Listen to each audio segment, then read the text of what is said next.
बिस्मिल्लाहिर्रहमानिर्रहीम, अस्सलाम वालेकुम। आज हम क्लास फर्स्ट ईयर के बायोलॉजी चैप्टर नंबर 11 की स्टडी कर रहे हैं। टॉपिक स्टमक है। इसका हाफ लेक्चर मैं प्रीवियस वीडियो में अपलोड कर चुकी हूँ। बाकी के जो हाफ टॉपिक है वो जो रिमेनिंग है हमारा, वो मैं इस टॉपिक में इस वीडियो में मैं कवर करूँ। अच्छा, स्टमक का लास्ट हमने इसका स्ट्रक्चर हमने पढ़ लिया था। उसके साथ मैंने आपको इसके पॉइंट्स बता दिए थे कि इसमें इसके कितने रीजन्स हैं। इसके मैंने आपको लेयर्स बताई थी कि हमारा जो स्टमक है वो कितने लेयर से मिलके बना है। 4 लेयर मैंने आपको बताया था। नंबर 1 था म्यूकोसा, नंबर 2 जो है उसमें हमने पढ़ा था सब म्यूकोसा, फिर मस्कुलर एक्सटर्ना और फिर लास्ट 1 था सेरोसा। ये हमारे 4 लेयर थे। इसके अलावा मैंने आपको ये भी बताया था कि हमारे पास गैस्ट्रिक पिट्स होते हैं जिससे वो हार्मोन्स रिलीज होते हैं और वो हार्मोन भी है, और उसके साथ साथ मैंने कुछ एसिड्स के बारे में बताया था HCl। अब उसके बाद का जो टॉपिक है वो आज हम स्टडीज में इस लेक्चर में करेंगे। नंबर 1, सबसे पहले हमारे पास जो स्टमक है उसमें मैंने आपको बताया था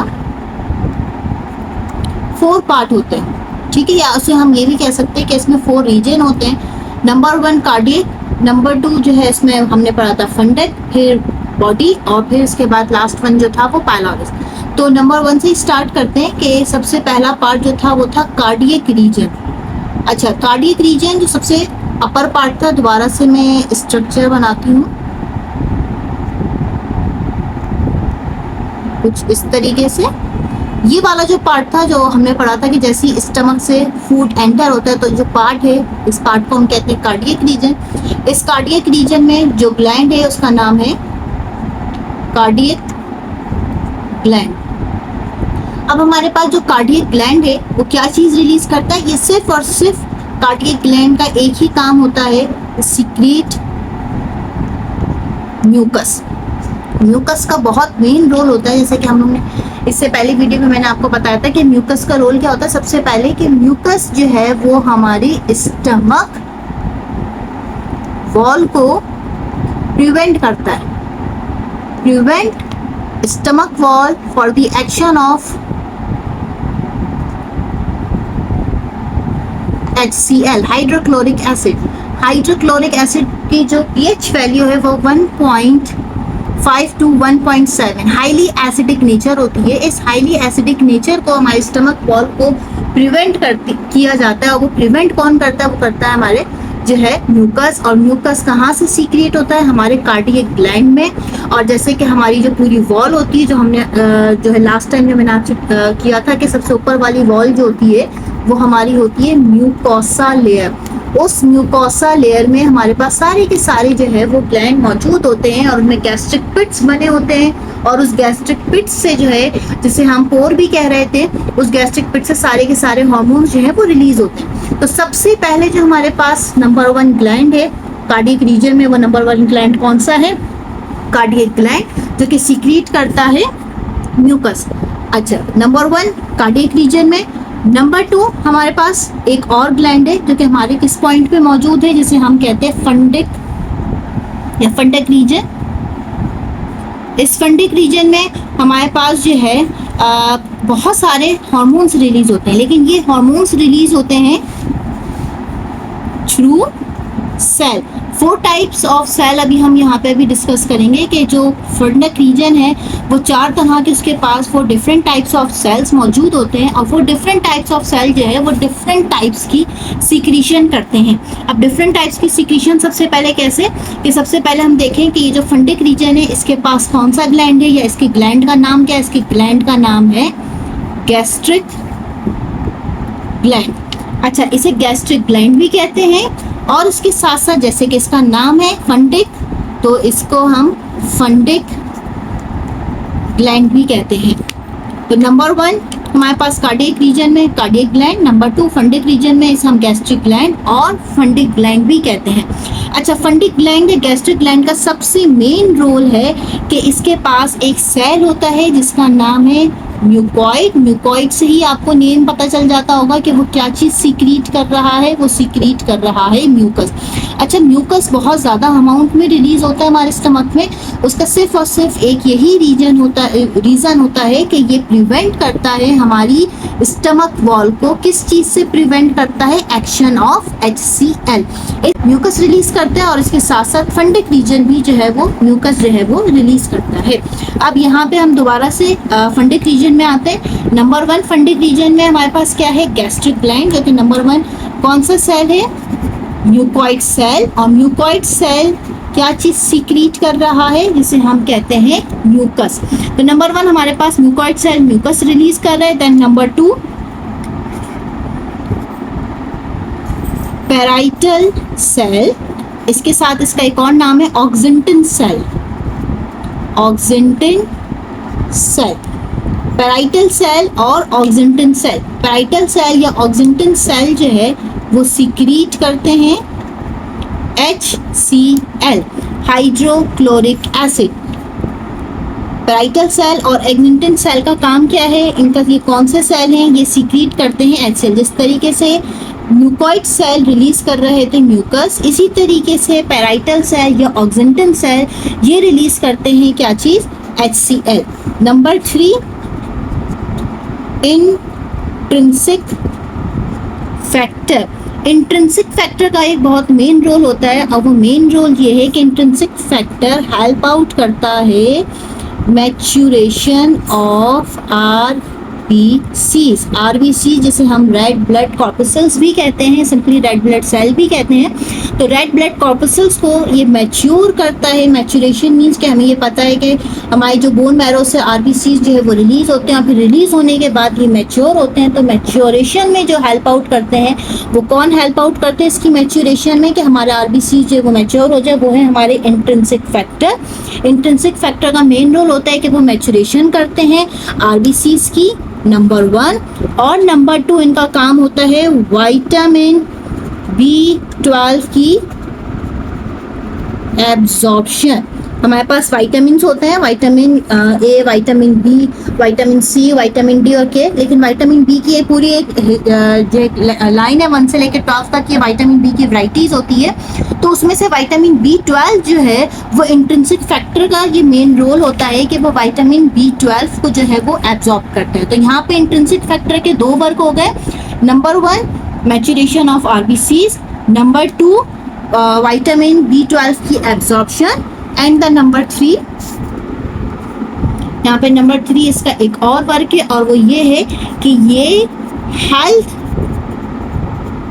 प्रोवाइड करता है, किस चीज़ को हेल्थ प्रोवाइड करता है हमारे, जैसे कि हमारे बहुत सारे सेंट्रल नर्वस सिस्टम या पेरिफेरल नर्वस सिस्टम, जिसे हम CNS और PNS कहते हैं, इनके हमारे कुछ सेल्स होते हैं, उन सेल को ये हेल्थ प्रोवाइड करते हैं, क्योंकि हमारे जो सेल हैं उन्हें भी फूड और न्यूट्रिशन की ज़रूरत होती है।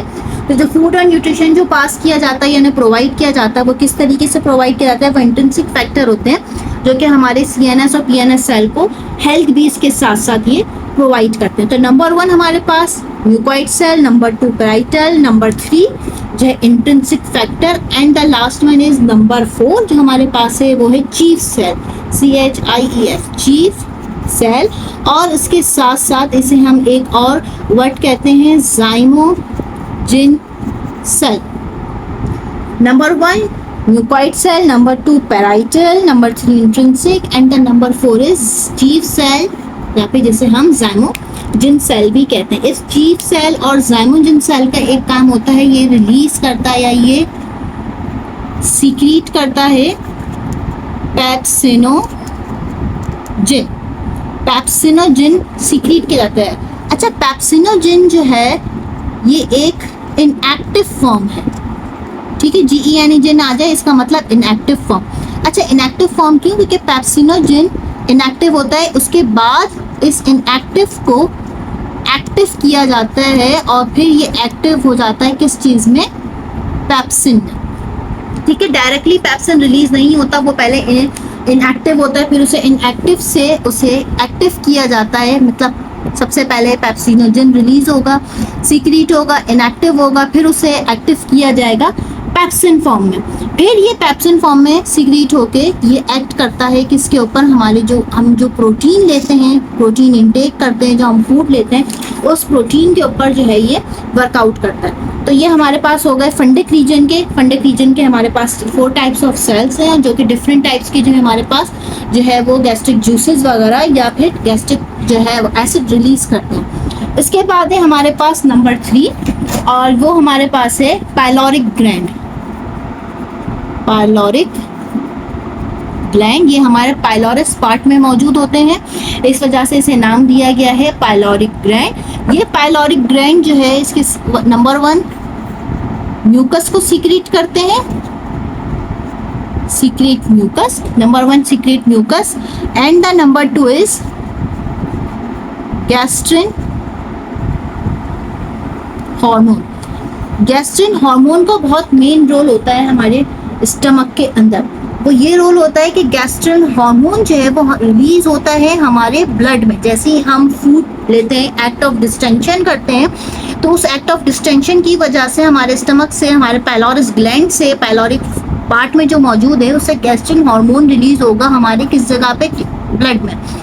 फिर ये जो ब्लड है, ब्लड में जाके जैसे ये रिलीज होगा, फिर उसके बाद इसका काम ये होता है कि ये बाकी और सब ग्लैंड को एक्टिवेट करता है ताकि सारे ग्लैंड मिलके वो सीक्रेट कर सकें गैस्ट्रिक जूसेस। आप ये नहीं समझिएगा कि आपने फूड खा लिया तो डायरेक्टली सारे के सारे कार्डियक रीजन ने अपने जो है वो हार्मोन रिलीज कर दिए, या फंडिक रीजन ने अपने हार्मोन रिलीज कर दिए। ये ऐसे नहीं होते, ये इनडायरेक्ट फॉर्म में होता है। डायरेक्ट फॉर्म में नहीं, सबसे पहले आपने फूड लिया, एक्ट ऑफ डिस्टेंशन किया, तो पाइलोरिक जो पाइलोरस पार्ट है, उस पाइलोरस पार्ट से हमारे इसमें एक पाइलोरिक ग्लैंड है, वो पाइलोरिक ग्लैंड हमारा अपना हार्मोन, गैस्ट्रिक हार्मोन जो है वो रिलीज करेंगे, और वो रिलीज कहाँ होगा, हमारे ब्लड में। फिर ब्लड से जब ये एक्टिवेट करेंगे दूसरे और रीजन को, दूसरे और ग्लैंड को, ताकि बाकी और दूसरे हमारे गैस्ट्रिक जूसेस लाइक HCl या दूसरे और जो भी जूसेस हैं वो सारे के सारे जो है वो रिलीज हो सके। ये बाकी और सबको आप ये कह सकते हैं कि ये एक्टिवेट करने में हेल्प आउट करता है। उसके साथ साथ number 1 mucus, number 2 gastrin hormone, and the number 3 last में हमारे पास एक और हार्मोन है जो कि वो रिलीज होता है, जिसका नाम है सीरोटोनिन। सीरोटोनिन का बहुत मेन रोल होता है। सीरोटोनिन का मेन रोल ये होता है कि ये which inhibit the gastric secretion. अच्छा, गैस्ट्रिक सीक्रेशन को इनहिबिट भी करना होता है। ऐसा नहीं कि आपने फूड खाया उसके बाद आप पूरे दिन आपकी बॉडी में जो है वो सिर्फ गैस्ट्रिक जूसेस रिलीज हो जाते हैं, ऐसा नहीं होता। गैस्ट्रिक जूसेस को जो है इनहिबिट भी किया जाता है। तो वो इनहिबिट कैसे होता है कि ये एक ग्लैंड है, पाइलोरस ग्लैंड, इसके पास एक हमारा जो है क्या कहते हैं सीरोटोनिन, ये हार्मोन रिलीज करता है। ये सीरोटोनिन हार्मोन जितने भी जूसेस हमारे स्टमक के अंदर रिलीज होते हैं उन सब को जो है ये इनहिबिट करते हैं, ताकि इनहिबिट हो जाए। वरना ऐसा हो कि हमारे हमारे स्टमक में 24 आवर जो है वो HCl ही रिलीज हो, ऐसा नहीं होता। वो सिर्फ at the time of digestion जो है वो हमारी बॉडी में या हमारे स्टमक में HCl जो है वो रिलीज होता है। तो ये पॉइंट हमारा यहाँ तक जो है वो कंप्लीट हुआ। इसके बाद जो नेक्स्ट टॉपिक है हमारे स्टमक का, physiological and mechanical chemical digestion. तो वो नेक्स्ट पॉइंट हम अपना स्टार्ट करते हैं। Physiological process of mechanical and chemical digestion in stomach. हमारे स्टमक में, जैसे मैंने आपको शुरू में ही बताया था कि 2 टाइप की डाइजेशन होती है। Number 1 mechanical, number 2 chemical.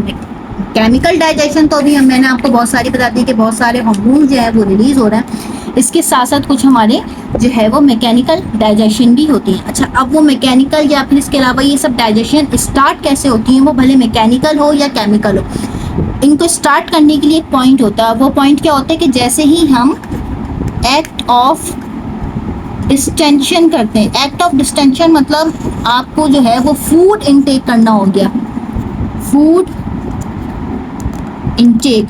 Act of distension, या तो आपने फूड इंटेक किया, इसके थ्रू आपकी बॉडी को पता चलेगा कि आपने फूड इंटेक किया है, ये आपका जो है एक तरीके से मैसेंजर होगा। या फिर आपको पता चलेगा आपकी स्टमक को कि इसने हार्मोन रिलीज करना है। कैसे करना है? या तो स्मेल के थ्रू कि आपने कोई फूड को स्मेल किया, या टेस्ट के थ्रू कि आपने उसको चखा, साइट आपने उसे देखा, और साउंड ये भी हो सकता है कि आपके जो हार्मोन्स हैं वो किस वजह से, मीन्स लाइवेशन आपकी कैसे स्टार्ट हो रही है, स्मेल की वजह से हो रही है, टेस्ट की वजह से हो रही है, साइट की वजह से हो रही है, या फिर साउंड की वजह से हो रही है, या तो फिर आपने एक्ट ऑफ डिस्टेंशन किया है। इसके थ्रू आपकी बॉडी को पता चलेगा या आपके स्टमक को पता चलेगा कि उसने हार्मोन्स को रिलीज करना है, उसने गैस्ट्रिक हार्मोन्स को रिलीज करना है, उसने बहुत सारे जो है वो गैस्ट्रिक जूसेस को जो है वो रिलीज करना है। तो ये कैसे पता होगा कि ये सारी चीज़ें कैसे होंगी? ये आपकी होंगी थ्रू वेगस नर्व्स। अच्छा, वेगस नर्व्स क्या होती हैं? हमारे पास दो तरह के सिस्टम होते हैं, एक होता है CNS और एक होता है PNS, क्रैनियल नर्वस सिस्टम। जो हमारे ब्रेन से हमारी नर्व्स अराइज होती हैं, उन ब्रेन्स में से जो नर्व्स अराइज होती हैं उसमें से मेन होती है हमारी वेगस नर्व्स। ये वेगस नर्व्स हमारे इंटेस्टाइन, या फिर आप ये कह सकते हैं कि हमारे डाइजेस्टिव ट्रैक में मौजूद होती हैं। वो हमारे स्टमक हो या हमारे इंटेस्टाइन हो, आपने जैसे ही फूड लिया आपके स्टमक में गया, आपके वेगस नर्व्स ने अलार्म की तरह आपके एक सिस्टम को बताया जिसे हम कहते हैं पैरासिम्पैथिक नर्वस सिस्टम, जिसके थ्रू आपकी बॉडी जो है फिर उसे एक अलार्म की तरह उसे पता चल जाएगा कि आपके बॉडी स्टमक में फूड एंटर हो चुका है। उसके बाद उसने हार्मोन एक एक स्टिमुलाई हुआ, उसके बाद उसने हार्मोन रिलीज करना है, और वो हार्मोन जैसे कि अभी हमने पढ़ा कि कार्डियक ग्लैंड के हार्मोन्स हैं या फंडक के हैं या फिर पायलोरस के, वो डिफरेंट टाइप्स की जो है वो हार्मोन्स रिलीज करेंगे। अब वो हार्मोन्स रिलीज कैसे होंगे? जैसे मैंने आपको सबसे पहले कहा था कि रिलीज होने की वजह जो साइन होगा वो होगा गैस्ट्रिक हार्मोन। ये गैस्ट्रिक हार्मोन जो है कहाँ पे रिलीज होगा? ये होगा हमारे ब्लड में। ये ब्लड में रिलीज होके फिर ये किसे एक्टिवेट करेंगे? HCl को, हाइड्रोक्लोरिक एसिड। HCl का दो वर्क हैं इसके। नंबर 1, सबसे पहले सॉफ्टन दी फूड। नंबर 2, दे किल दी जर्म्स।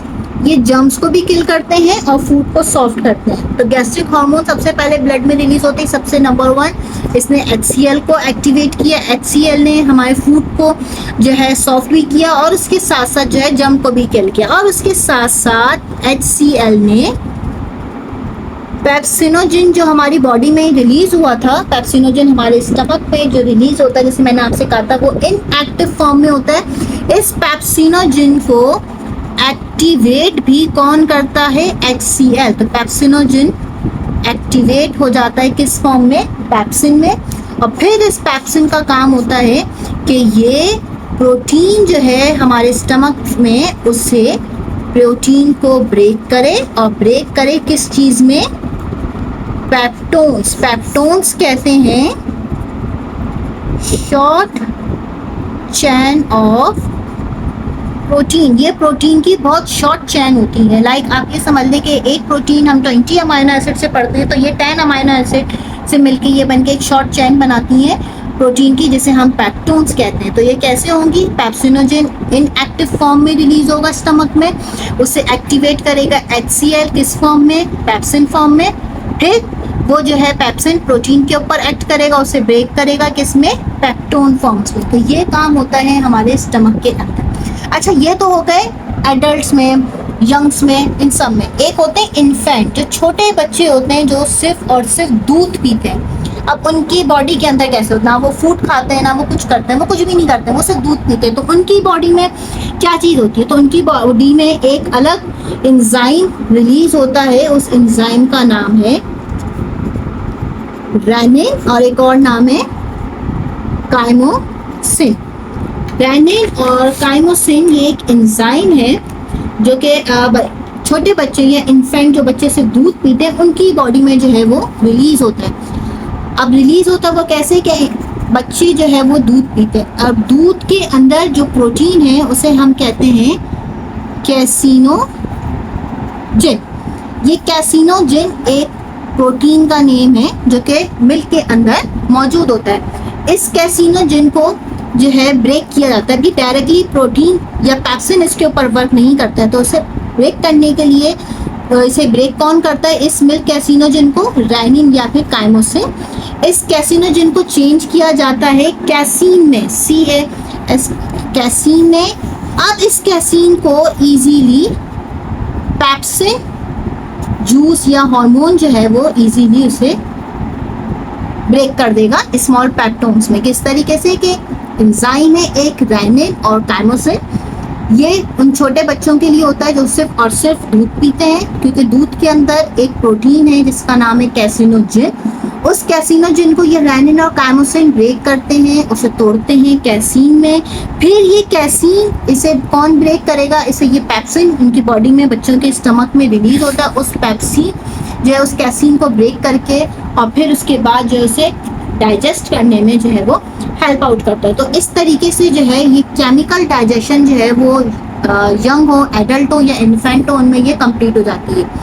अब जो है वो हमारे पास है मैकेनिकल डाइजेशन। अब मैकेनिकल डाइजेशन किस तरीके से होती है, हमारे स्टमक में लेयर्स थी जो मैंने आपको बताया था।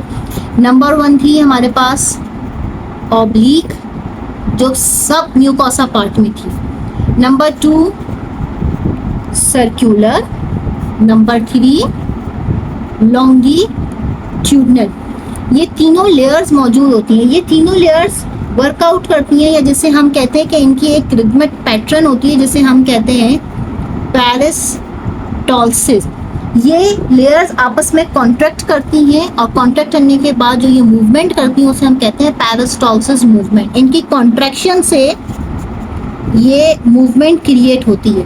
तो ये मैकेनिकल डाइजेशन में हमने क्या पढ़ा कि यहाँ पे स्टमक में 3 स्मूथ लेयर्स होती है। Number 1 oblique, number 2 circular, number 3 longitudinal. ये तीनों लेयर कॉन्ट्रैक्ट करती हैं, इनकी कॉन्ट्रैक्शन की वजह से एक मूवमेंट होती है जिसे हम कहते हैं पेरिस्टाल्सिस मूवमेंट। ये पेरिस्टाल्सिस मूवमेंट हेल्प करती है किस चीज़ में, कि हमारा जो फूड है वो चर्न हो सके, उसमें हम कहते हैं कि वो चर्निंग हो जाए उस फूड की, कि वो चर्न कर सके, या फिर उसे हम कहते हैं कि वो मिक्स हो सके।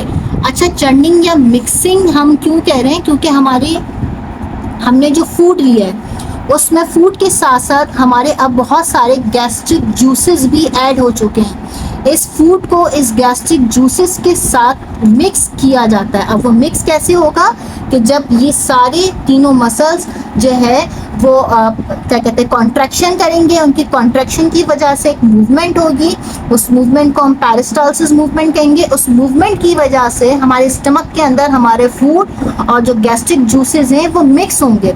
तो जब ये मिक्स होंगे तो इनकी मिक्सिंग की वजह से हमारा फूड जो है वो डाइजेस्ट हो सकेगा। अच्छा, मिक्सिंग क्यों ज़रूरी है, क्योंकि हमारे जो फूड के पार्टिकल्स हैं वो होते हैं बिगर इन साइज। अब इन बिगर इन साइज में केमिकल जो है वो एक्ट नहीं कर सकता, तो मिक्सिंग की वजह से जो बिगर मॉलिक्यूल है वो चेंज हो जाते हैं मिक्सिंग में स्मॉलर मॉलिक्यूल्स में।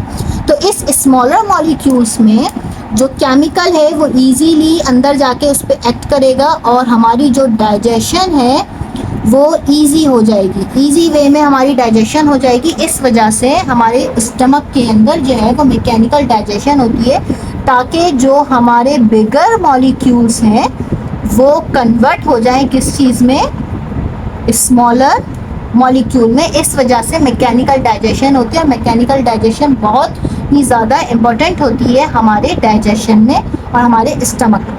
फिर इसके बाद केमिकल डाइजेशन हो गई और हमारी जो है वो मैकेनिकल डाइजेशन हो गई। इसके बाद जो हमारा फूड है वो एक पेस्ट फॉर्म में आ जाता है और उस पेस्ट फॉर्म को हम कहते हैं काइम।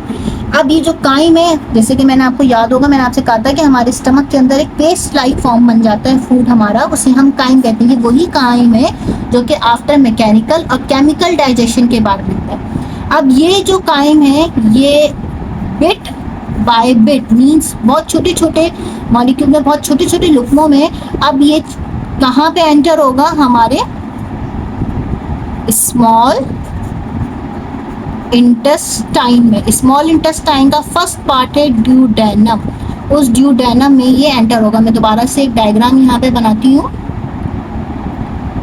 इस तरीके से। अब देखिए ये स्टमक यहाँ पे एंड हुआ है, ठीक है, यहाँ से जो है ये स्मॉल इंटेस्टाइन स्टार्ट हुआ। तो अब ये जो हमारा फूड है ये बिट बाय बिट जो है वो एंटर होगा कहाँ से, स्टमक से, क्योंकि स्टमक में मैकेनिकल और केमिकल डाइजेशन दोनों हो गई है। अब इसके बाद जो फूड है हमारा वो पेस्ट बन गया जिसे हम काइम कहते हैं। अब वो बिट बाय बिट कहाँ से, स्टमक से हमारे स्मॉल इंटेस्टाइन के फर्स्ट पार्ट ड्यूडेनम में जो है वो एंटर होगा, और फिर उसके बाद जो है हमारी डाइजेशन वो आगे और जो है वो कंटिन्यू होगी। अच्छा, अब यहाँ पे ये है कि फर्स्ट वन के स्टमक सिर्फ डाइजेशन करता है या फिर कुछ एब्जॉर्प्शन भी करता है अपने खुद के लिए। तो स्टमक जो है वो बहुत कम एब्जॉर्प्शन करता है, वो उसका काम मेन रोल होता है डाइजेशन में। स्टमक जो एब्जॉर्प्शन करता है वो बहुत थोड़ी सी एब्जॉर्प्शन होती है। अब वो एब्जॉर्प्शन में number 1 water, number 2 glucose, glucose के साथ some simple sugar, amino acid और some soluble substance। soluble substance mean जो वाटर में जो है soluble हो सके, डिसॉल्व हो सके, उसे हम कहते हैं। तो ये सिंपल सी एक एब्जॉर्प्शन है जो stomach at a time of digestion ये एब्जॉर्ब करता है। उसके बाद फिर वो bit by bit in the formation या इन दी फॉर्म ऑफ काइम जो है वो bit by bit small intestine के फर्स्ट पार्ट में जो है ड्यूडेनम पार्ट में वो जो है वो भेज देता है। तो स्टूडेंट यहाँ पे जो हमारा स्टमक पार्ट है वो कंप्लीट हुआ। इंशाल्लाह नेक्स्ट वीडियो में मैं आपको ड्यूडेनम स्मॉल इंटेस्टाइन का फर्स्ट पार्ट है वो डिस्कस करूँगी। तब तक के लिए टेक केयर, अल्लाह हाफिज़।